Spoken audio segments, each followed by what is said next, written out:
Okay guys, I've been hunting, and this is a killer. Lots of pottery. Amazing stuff. And I might just come up on something amazing here. It's rounded, and I've found bird effigy heads here. Actually, I just found one a while ago, so let's hope this could be another one. Please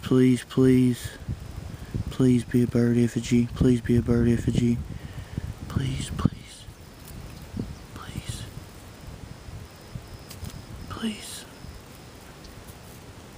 Oh my gosh.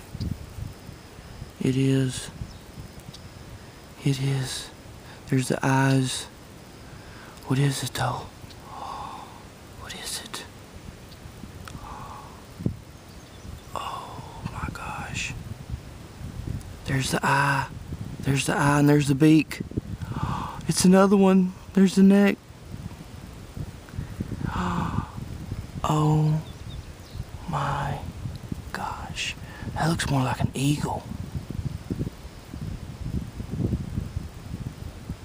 Looks more like an eagle. Oh baby. Oh my goodness.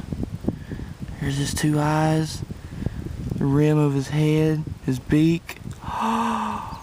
Oh my gosh. Thank you. This is the second effigy head I found today. Are you kidding me right now? Look. Oh my gosh, are you kidding me? 2 effigy heads. Oh wow. Holy moly. Alright guys, I'll get them cleaned up. Whoa. Baby, you don't find that every day. Oh my goodness. And then there's a bone awl too that I just found. This is a killer spot. Later.